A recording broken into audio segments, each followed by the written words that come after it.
Assalamualaikum warahmatullahi wabarakatuh. Halo, perkenalkan nama saya Merlawati dengan NIM 2513040005 dari Prodi PGSD. Pada video kali ini saya akan membahas teori belajar revolusi sosial kultural untuk memenuhi tugas ujian akhir semester mata kuliah belajar dan pembelajaran dengan dosen pengampu Ibu Robiatul Munajah SPD MPD. Nah, lanjut ke pengertian teori belajar revolusi sosial kultural. Teori ini membawa sebuah revolusi paradigma dalam dunia pendidikan. Kalau dulu belajar dianggap sebagai proses kognitif yang bersifat individu dan sendiri, teori ini bergeser menjadi sebuah proses konstruksi sosial.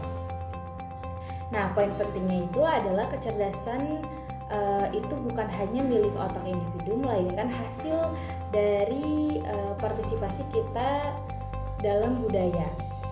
Kita tidak bisa melepas perkembangan mental manusia dari konteks sejarah dan lingkungan tempat kita tinggal. Jadi, cara kita berpikir hari ini sangat dipengaruhi oleh di mana kita tumbuh dan di mana kita berinteraksi gitu. Tokoh utamanya itu ada Lev Vygotsky, adalah seorang psikolog dari Rusia yang mengubah cara kita memahami bagaimana anak belajar. Jadi intinya tuh dari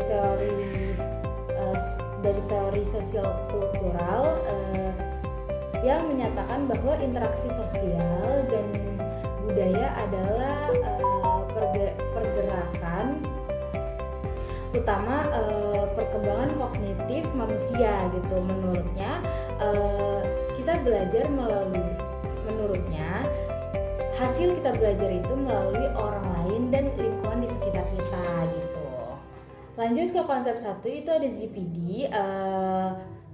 Konsep ini mendefinisikan celah antara tingkat perkembangan aktual di mana siswa mampu memecahkan masalah secara mandiri dengan tingkat perkembangan potensial yang bisa dicapai melalui bantuan ahli. Jadi itu konsep ZPD itu kayak misal kita belum bisa ngerjain tugas sendiri atau belum memahami tugas yang diberikan gitu. Nah, kita meminta bantuan atau kita dibantui oleh yang lebih ahli, itu hanya diberi bantuan sedikit gitu. Tapi setelahnya kita mengerti dan bisa mengerjakan sendiri gitu. Terus itu jadi ada konsep kedua. Lanjut ke konsep kedua, itu ada scaffolding, bantuan secukupnya. Scaffolding adalah memberi dukungan atau bantuan sementara oleh guru atau teman sejawatnya yang lebih kompeten atau lebih memahami awal pembelajaran. Jadi itu kayak contohnya guru atau teman bakal kasih bantuan penuh di awal-awal kamu masih bingung gitu, tapi pas seiring kamu semakin jago, bantuannya akan semakin berkurang gitu, sampai akhirnya kamu bisa ngerjain sendiri. Jadi kita bisa memahami sendiri gitu. Kalau misalkan seandainya kita sudah memahami materinya, kita akan dilepas dan kita akan belajar atau belajar sendiri gitu. Jadi mandiri. Jadi di sini di konsep kedua itu teman atau guru itu hanya membantu di awal-awal pembelajaran gitu. Lanjut ke konsep ketiga, itu ada MKO. MKO ini merujuk pada siapapun yang memiliki pemahaman atau tingkat kemampuan yang lebih tinggi daripada pembelajaran dalam tugas tertentu. Nah, ini itu tidak terbatas hanya kepada guru gitu. Jadi MKO ini bisa pada siapa aja, kayak teman sebaya, terus kakak kelas, terus atau orang tua, atau bahkan zaman sekarang yang kita tahu itu AI. Jadi tuh kita belajar atau bertanya kepada orang yang lebih mengerti materi gitu. Jadi intinya siapapun bisa punya pemahaman yang lebih tinggi dari kita, dan mereka itu adalah jembatan buat kita belajar gitu. Intinya dari mereka kita bisa memahami hal-hal yang belum kita pahami gitu. Lanjut ke bahasa sebagai alat mediasi mental gitu.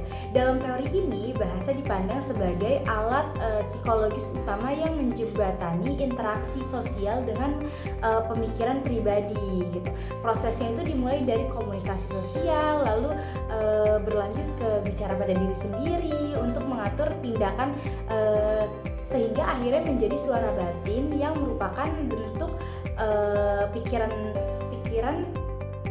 tingkat tinggi yang terinternalisir gitu. Jadi kita bisa berpikir apa yang tadi kita sampaikan gitu. Lanjut ke penerapan di kelas gitu. Penerapan di kelas bisa dengan diskusi kelompok, terus minta tutor teman sebaya. Nah, jadi di teori ini guru itu nggak cuma jadi satu-satunya sumber ilmu siswa, melainkan guru menjadi fasilitator. Jadi di sini di penerapan di kelas, guru itu nggak cuma jadi penyampai materi aja gitu. Jadi kita bisa mendapatkan informasi atau belajar dengan teman-teman gitu, berdiskusi bersama teman-teman dan kelompok gitu. Nah, pembelajaran bisa juga dikaitkan dengan budaya atau ngebahas kejadian yang lagi viral. Jadi pembelajaran itu sesuai dengan kehidupan atau sosial mereka gitu. Jadi belajarnya itu nggak ngebosenin gitu. Lanjut, kita bakal bahas kelebihan dan kelemahan. Yang pertama kita bakal bahas kelebihan dulu, yaitu ada mengakui keunikan latar belakang budaya siswa. Jadi siswa bisa belajar dan menghargai perbedaan budaya mereka.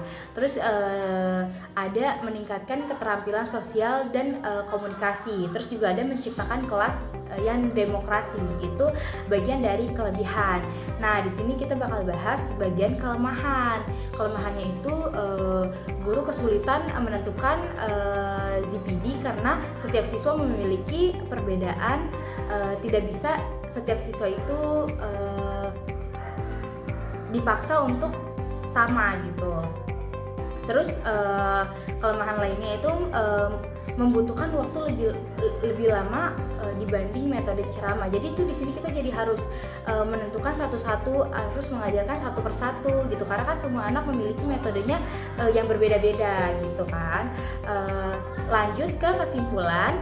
Kesimpulannya itu revolusi sosial kultural menyimpulkan bahwa belajar adalah proses sosial yang dinamis di mana pengetahuan dibangun secara kolektif. Oleh karena itu keberhasilan pendidik tidak hanya diukur dari penguasaan materi secara individual, tetapi juga dari kemampuan siswa untuk berinteraksi, beradaptasi dan menggunakan alat budaya untuk memecahkan masalahnya gitu. Jadi itu aja penjelasan dari saya, pembahasan dari saya. Kurang lebihnya mohon maaf. Sekian dari saya. Wassalamualaikum warahmatullahi wabarakatuh. Dadah.